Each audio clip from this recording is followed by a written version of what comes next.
Hey y'all, what's good? Welcome to Wake Up with Love. I am so glad you chose to start your morning with us today.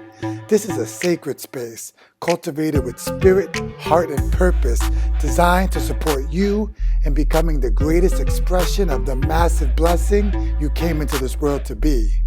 So let's get into it.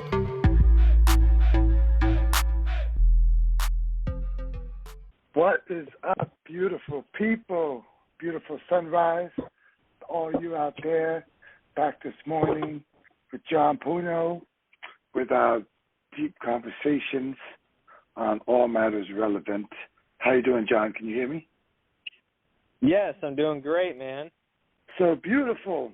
So today we came up when the cast comes off as our topic of discussion. And, let's just let it rip. Where you want to take us today, John? Oh, wow. So, I think we talked briefly last talk about the fact that I broke my wrist, and I've been dealing with this cast, and it was pretty intense. First getting it on was just kind of a claustrophobic feeling and not being able to move that part of my body and having that tight wrapping on there and just, I was going through, what if my hand starts to swell? What if this, a lot of just worry and fear. And by the end of the 4 weeks, it was all of that had dissipated and it was just kind of uncomfortable. But man, was I ready to get that off. And so I got it off on Thursday. And I think the first shocking thing for me was the lack of mobility in my wrist once that came off, and also the soreness after, the accident happened 6 weeks ago. So it's just amazing to me how the body heals, but it's a slow, kind of grueling process. And so we also talked about the fact that the word religion is the same word as a cast. It means to realign.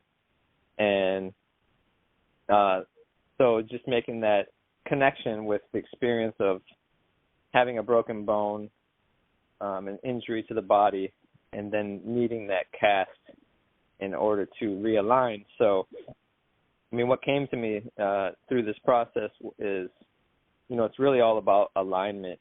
And, we're broken as humans we live in a broken world, and I think that the evidence for that is pretty obvious if you just look around a bit and see how many people are suffering, how much craziness is going on. I think we're insulated from it a bit in the third world, especially in the USA, but we see it. We can go to certain locations, even here in the U.S. I live close to Detroit, and I've spent hundreds, if not thousands of hours in Detroit, working in Detroit, on the ground floor. And man, there's a lot of broken people, a lot of broken experiences and things happening. So, I think there's that brokenness that we experience as humans. And, we talked briefly of my background in Christianity and my journey of going out and then coming back. And, the Bible's clear on what that brokenness is from. There's different labels for it, but, ultimately it's sin and being to miss the mark, so there's a misalignment. So it's the same concept. Like, we're not hitting the mark as a human race. And then what is that mark? That mark, Jesus made it clear when he said, love God and love people. Love the Lord your God with all your heart, soul, and mind is the first commandment. And the second is love others as you love yourself. So, if we truly follow those two commandments, we don't have to worry about the other 1,001 commandments or whatever, the law. If we're loving God and loving people, if we're aligned with God, and then that allows us to love others in the right way. So yeah, if we were doing that, we wouldn't have these issues. We wouldn't have all the suffering to the degree. There may still be some suffering on this planet, but it would be certainly a lot less. So all those things come through. I don't know what feedback you have, but that's kind of where I've been going with this experience. Yeah, well, what really strikes me is and the topic of like your cast came off, and I think one of the highlights, one of the things that was profound for me around this is it's finally given me words to describe something without a negative or positive connection to it. There's just like there's the what is so, and then the what is so, you don't have to argue, you don't have to inflame about it. It's just like, oh, and understanding that religion is a caste and that there's essential times for a caste and that nobody wants to be in a caste. Like nobody chooses that route unless they're told by someone, that they trust that if they do not do the caste, they will have a forever problem when they can actually heal it properly. And so experience discomfort of limitation while you're rebuilding alignment, and then now you're taking the cast off, so you have realigned it, but now it's time to rebuild it around that realignment. And how, like, just the similarities to that and the need of religion and then the need for liberation to be able to find your own constitution to love God with all your heart and love your fellow human with all your heart. And remember to learn, and including yourself in that love. And because we have the teachings of Christ, we understand the forgiveness and the depth of things that actually go in what love, how big a conversation love is in itself, which could be its own episode. But yeah, you literally felt the cast on you, and you literally put a cast on you, and you literally just took a cast off.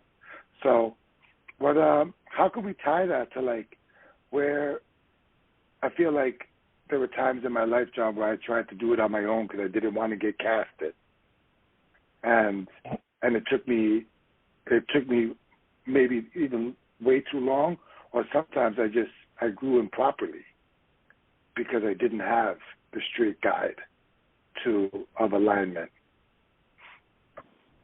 Yeah. And does that make sense? Is that where I'm going? Like, how do we talk about the choice of putting the cast on?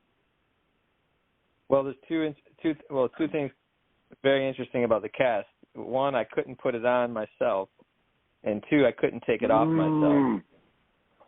Oh. So there's something deep there, John. and that's so profound. And yes, so you had to be casted by. Yep. And oof. Okay. And then then it has to come off at the right time, right? If it comes off too early, the break is not healed properly, and then it's just gonna go how it was, crooked, Yeah, it can't hold its own. And then there's the other thing. Its own. Like right. What are we? Why are we casting it so that it heals straight? Right. You don't want it would really suck if this thing, the bone would heal without a cast. That's an important concept. The bone's going to heal, but it's going to heal crooked. And then what's the result of that? Well, one, it looks funny. Two, it's not functioning. I won't have full range of movement. And then three, it would be painful. There would be constant pain there because it wouldn't be aligned correctly, especially later on in life. So it creates a multitude of problems. The constant discomfort is, because last week we were talking about peace, right? And now this week we're talking about the constant discomfort that comes from the unaligned channel, the unstraight channel, which then again, like you said, missing the mark. The line of growth that will never hit the mark. It will always go left or right, and of the mark, and only when you're going towards the mark do we experience the peace and the purpose, So, and I don't know if only, but that's just a word that came to me in a moment. So, man, you got put on. You have to trust someone else to limit your emotion for a while because they understood that the bone needed support in growing straight, which would ultimately one day, when they knew it was time to take it off, would take it off. Now, you also had a cast put on. Did you have a cast put on the first time before they had to reset it? No, they just wrapped it. They put a splint in the first time. Oh, okay. Okay. And by the time I made it in, it had shifted a bit. So the splint wasn't really good enough to keep it aligned properly. So that's why it required the resetting. Yeah. Oh, so they did align it properly. It just because the measures were inadequate to actually give it the support it needed. It reverted back, and gently, and then you had to go and get it some of the healing cracked again, so they can put it in place and then cast it. That's right. Yep. And you were awake and fully present. Like you were actually present for the first time, and then really present for the second time. So I think that's what I was talking about, John. So the insufficient methods I used to take out of pride, out of resistance, out of not knowing who to trust, not knowing with my arm. I think if they have a white coat on, and they have some degrees on the wall, like there's going to be a level of trust there in that process, physically, but spiritually, with my most valuable asset, my spirit and my soul, like putting that in someone's hands and allowing them to cast me, helping them to reform me, into alignment, and then cast me there, and then trust that when it's done, they're going to release me to grow on my own again. I don't know. I still don't know today where I would go for such an intimate experience. Yeah, and I mean the original idea. If we go back into history, in the Bible, you have the nation of Israel, right? And they started out with Abraham, and Abraham, God called Abraham out of Ur of the Chaldees, basically told him, turn his back on his religion, so get out of that caste, Abraham. That caste is no longer working for you, causing atrophy, and worship me, the one true God. And so Abraham had that caste removed, and he then he left, right, with his family, and he starts a new nation, and that nation is God's nation. God chose him specifically to create this nation, but then flash forward 400 years, and you come to Moses. So before Moses, the nation existed, but they didn't have the law. They had a custom of a relationship with God through Abraham, but they didn't have the law. They didn't have all the rules, all the obligations of the law. So what you really have is Moses putting this cast on the Israelite nation, this cast called the law, and they were required to wear that cast all the way to the time of Jesus. And then you have Jesus taking that cast, and that's why ultimately, there was many reasons, but that was one of the reasons why the religious leaders of that day killed him, wanted to kill him. Yeah. Because he was taking that cast off. Well, that cast was their livelihood. That was their livelihood was no longer needed. Yeah. Go ahead. Wow, tempting to the cast was a livelihood. And when there was time for liberation, there was revolt. Wow. Yeah, I could see. Right. You see, beautiful people, why we love talking with John Pugno. There were always wow moments where you just get to get insight. So, and remember, guys, the guest call-in number is 516-387-1257. We've created this platform for deep discussions with community. And so if you would like to call in and let your voice be heard on the subject, or add an insight or a question for John or myself, please join us. All right, so Jesus comes and releases the cast, frees from the cast. So what? And then, so where is the cast now then? Well, remember the it was a very small minority of the Jewish of the people accepted Jesus, right? I mean, he was ultimately, even though he had been doing these miracles and healing, I mean, he definitely had a following, a very tight-knit following in his 12 disciples, but then there was another 72 apostles that were sent out, and then there was another layer of 130, and these are probably men, so there's probably more like 300, 400 people in his entourage. But and then beyond that, you had all the people he had touched and that would follow him around, and when he was feeding the 5,000, again, those are men, so it's probably more like 10,000. So it's he had a following, but the people with the power absolutely did not obviously did not want anything to do with what he was bringing, so that the nation as a whole stayed in that caste, even though he had broken the caste, the need for the caste, liberated them from it. They stayed in it, and then what happens when you stay in a caste? It causes atrophy. So then you have this, that, and the same applies. I don't want to pick on the Jewish faith, because the same applies for the Christian faith. If people stay locked into the religious aspect of it, they're going to miss out on the truth, of transcendence and liberation that Jesus offers. But he, it's very important. He said, "I didn't come to abolish the law. I came to fulfill the law." So what is that? How can we apply that to the metaphor? Well, imagine if I got my cast off and I said, "Well, I got my cast off now, so nobody should ever get a cast again. Let's abolish this whole idea of castes, because I don't have my cast on anymore. I've been liberated from my cast. No one should ever casts are a bad thing, and no one should ever have a cast." And he didn't do that. He said, "I came to fulfill it." He came to finish it.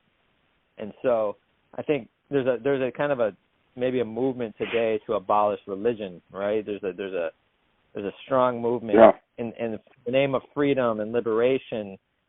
There's this movement towards, religion is no longer needed. Let's just do away with it.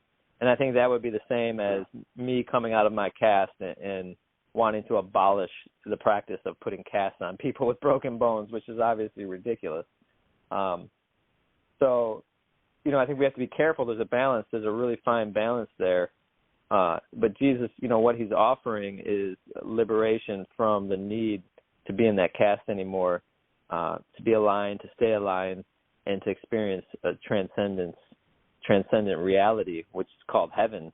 And there's a heaven on earth, and there's a heaven that comes after death. And so, all of these things line up with this metaphor.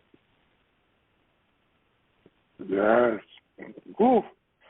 And for the people, and for you, John, as well, I could have told you yesterday, one of the things about this show, Wake Up With Love, is we're going to go a lot of places, and we're going to speak about a lot of things that are often not spoken about, A, because they're sensitive, B, because they've been perverted and then tabooed, so you can't touch it, You can't go in for the healing to clean it out and to actually see what's really happening in these areas, even though we see the ends are not functioning well due to their establishment and culture and in society. And the words I got yesterday from Spirit was the misunderstanding, and that's what I call everything that's not in alignment with the love, with Christ, with God, right?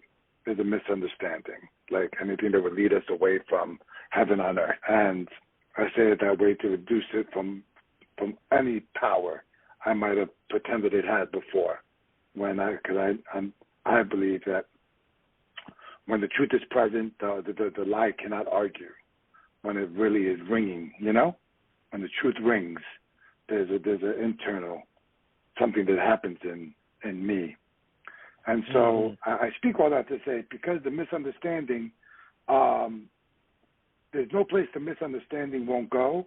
That means there's no place the healing has. There could be no bar to entrance for the healing if the misunderstanding can go everywhere, and it does. it will go in and infect, and it will misalign anything it possibly can get its hands on. And so one of our tender walks as men of Christ, as having spiritual conversations, which are just very powerful, and they have deep implications where we're going to go. I want to remind the listener and each other, like, it's important that we go into these places in a blanket of love, you know?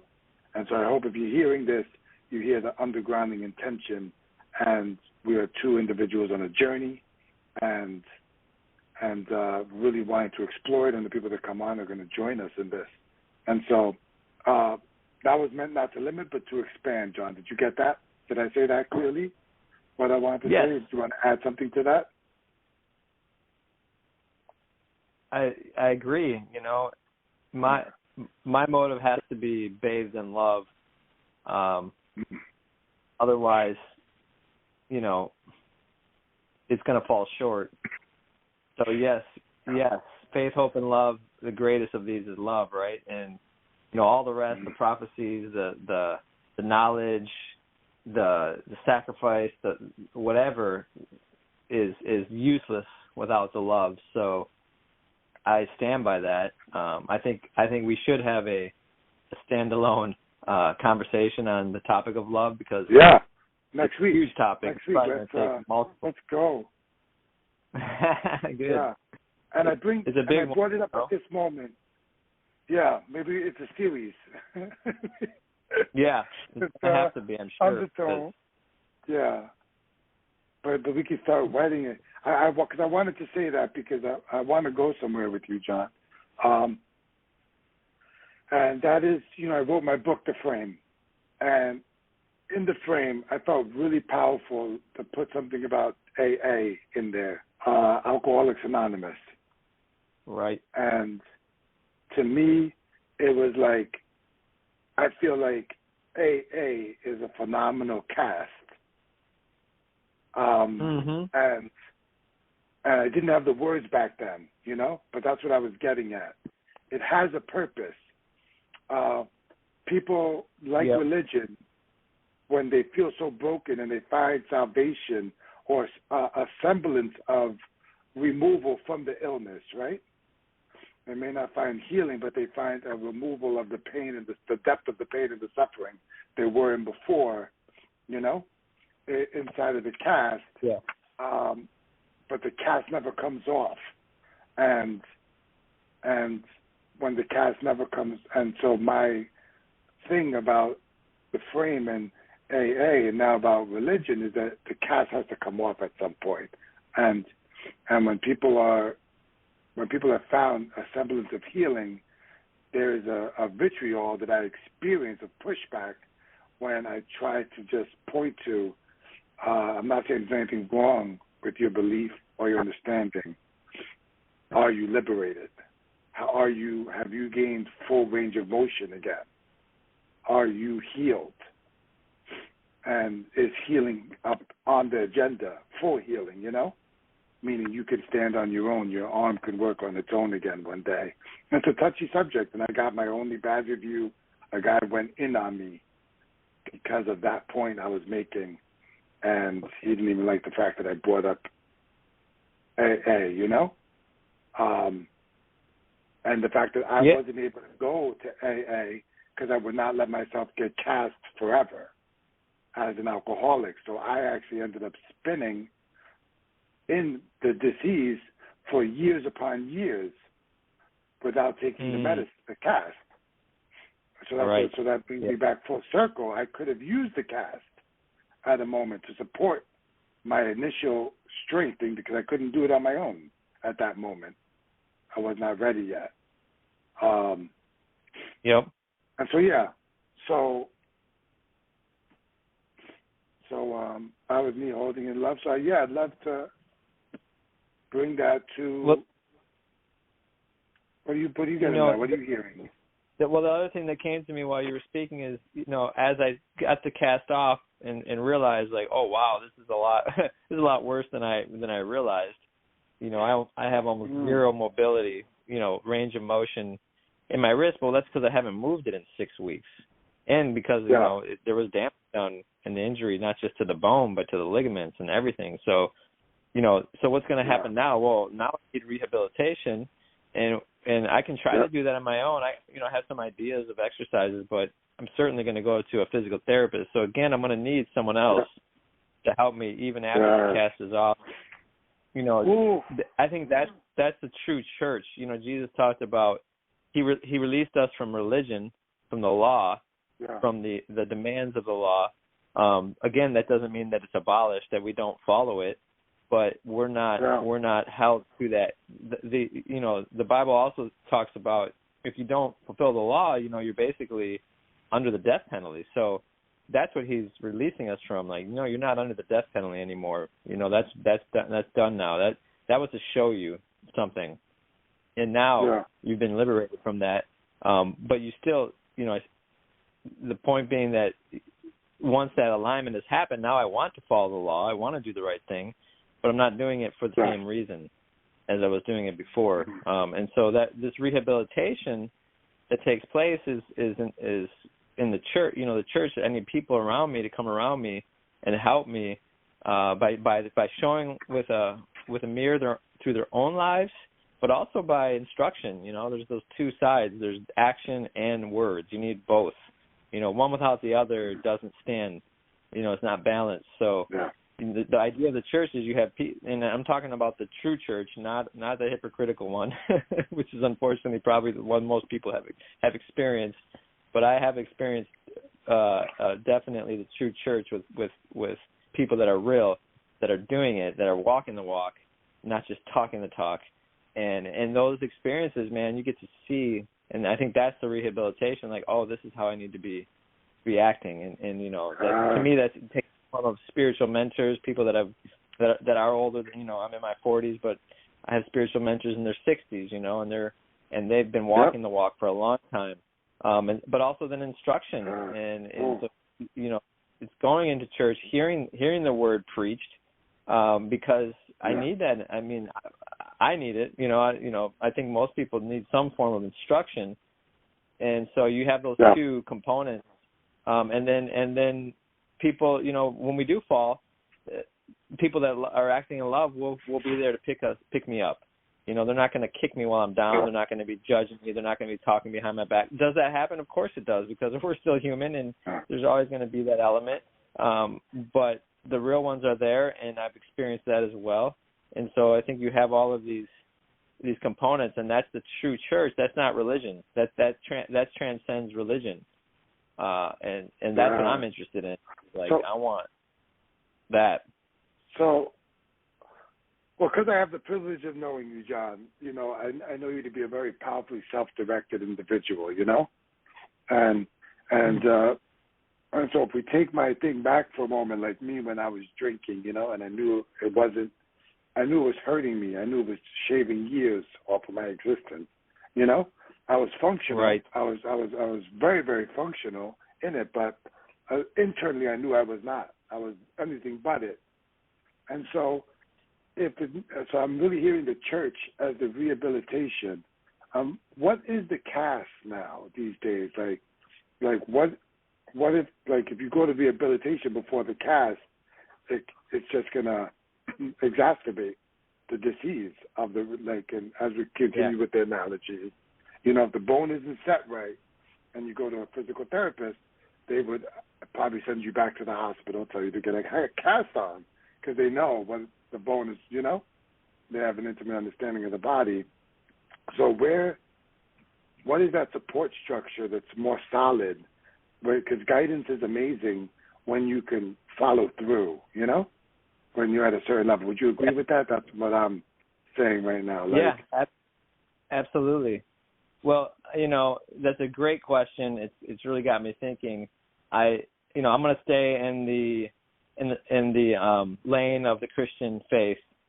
I mean, I have studied other faiths, but this is the one I know best. And religion, and the religion, if you can really, I think, see it clearly in the Catholic Church. To answer your question, there's a very, very powerful caste provided there to people that enter into that faith. specifically, and in the form of ritual, in the form of dogma. Dogma has a real bad rap these days, but dogma is not a bad thing in and of itself. I think or a negative thing. I don't like using that word bad. A negative thing in and of itself, it becomes negative when it's abused. And so, the dogma is there, the religion, the structure is there, the history is just, and of course, people always say, oh, look at all the horrible things the Catholic Church did. Yeah, the Catholic people in the Catholic Church did horrible things, and they used that powerful structure. They abuse that caste, They use that caste to beat people over the head with. And that's one thing I was realizing when I had my caste on. I'm like, thing is a weapon. This thing is. You could really hurt someone with this thing. Oh my good job! They weaponized the caste. Wow. All right, so they weaponized the caste, and that's the shame. And of course, the enemy is going to do that.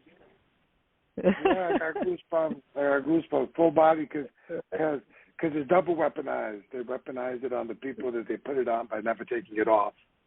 It's a weapon then, because now it's like it's chains. It's changed at one point, and then you could weaponize the mentality towards the misunderstanding. Wow. Yeah, and that happens throughout history. And that's what I'm saying. Man. Well, these are big conversations, beautiful people, and that's why we wanted to have them. And when we have the professor, they can really just pull on so many different places to bring things that are often feeling wide and unclear. John has not an ability to just kind of give you reference points and clarity that just enables you to hold big things. And so I think I got to acknowledge, I think this is a huge conversation. Maybe this is the beginning of this one too, John. It's because this is the exploration of this time. What is the middle?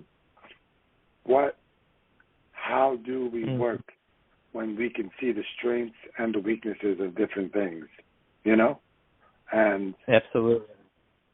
And man, this is profoundly moved.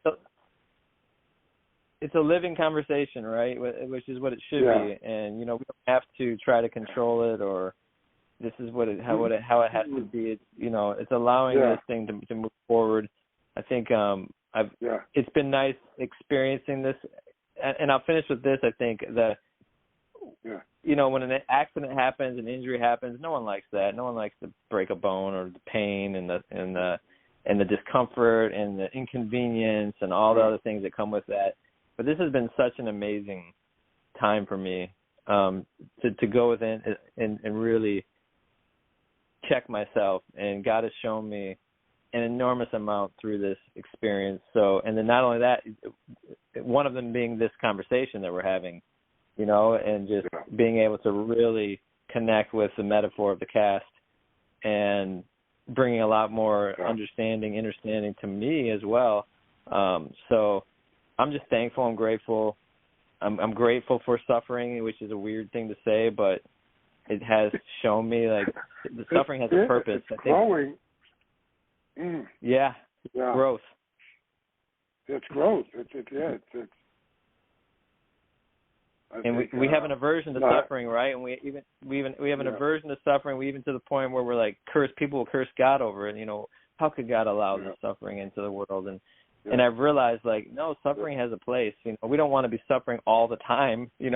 Nobody wants that, but it definitely has a place, and there is a growth function. I think growth without suffering is probably, I'm going to say it's very unlikely. It's questionable. It's questionable. And I got that, John, the other day. I was driving. I got my best clarity in motion, and I really got that. You know what, God? You know what, Christ? Once I've experienced the liberation in an area, once I've gotten a lesson that was trying to be given to me, to liberate me. Once I received it, there's never anything in my life that's ever happened to me that I wouldn't happily give to receive that teaching, to receive the liberation and the freedom I get. In hindsight, so my journey now is to remember that when I'm going through it in the moment. Like, that's right. There's a purpose in it, and can I be thankful that I'm being in school, I'm being entrained to a deeper level of love and peace and purpose and passion. And because when you're in the cast, you've got to be with your discomfort. You have to be with your fear. You have to be with what's making you run away from it, into these habits, into these other ways of being, You have to face it. And you're stuck there with it. And so, and you really shared that. So this has been amazing, the teaching. And I finally feel, John, what came for me is there's no judgment in this. It just is, Like where are we? And just exploring better ways of communicating with one another that triggers healing, triggers deeper connection, triggers heaven on earth as a possibility, as a shared experience. So the truth is like that. Yeah, that's what I mean. Yeah, when it lands, it's like doesn't have that other stuff attached to it. Well, beautiful, John. How do you feel about the depth of I feel great, conversation? man. I feel awesome. I feel like, I was able to share a few things on my heart and also come to some new recognitions through this conversation. So, man, it's a 10 for me. Amazing. Me too. I have so much energy. And I want to remind the listeners what's happening is that this is the Wake Up with Love show is a Courageous Heart. Your Courageous Heart is a nonprofit, and we believe everyone has an incarnate mission. You're here on purpose.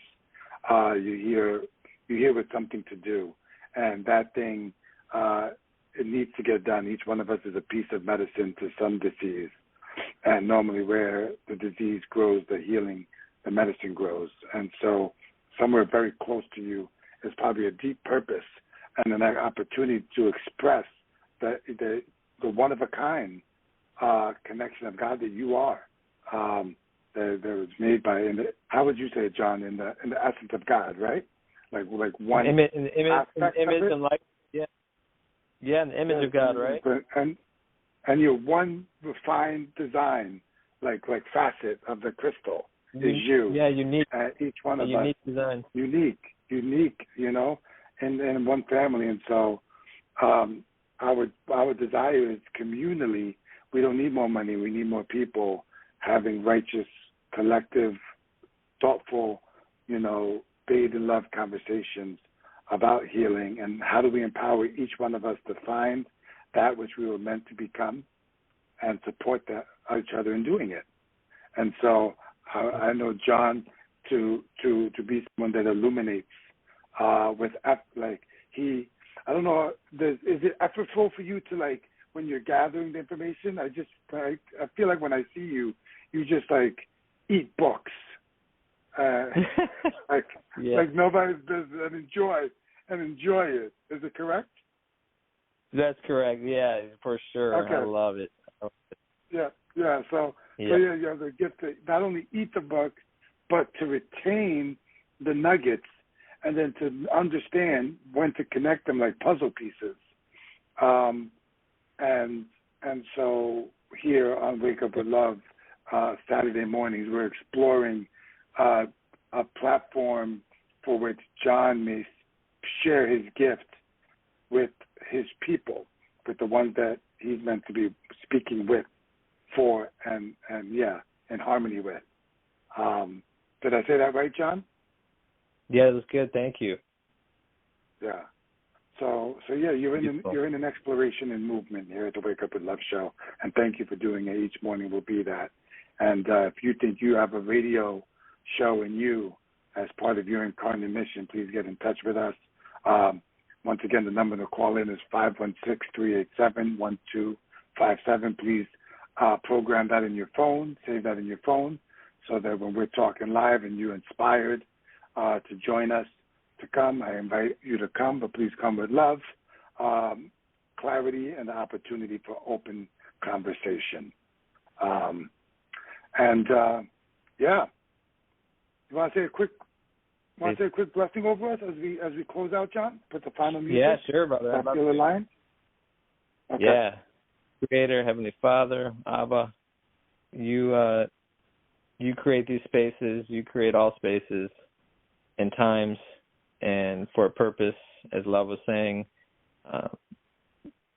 Every human was created with a purpose, with a unique design, but so many are struggling to find that. So use us, God, use Love, use myself to help people find their purpose, find their alignment with you. Thank you for your Son. Thank you for transcending the castes and the religions of the world and just offering true liberation. In Jesus' name, amen. Amen. So it is. There's so much love to all. You have a beautiful morning. Enjoy your weekend, y'all. See you next Saturday.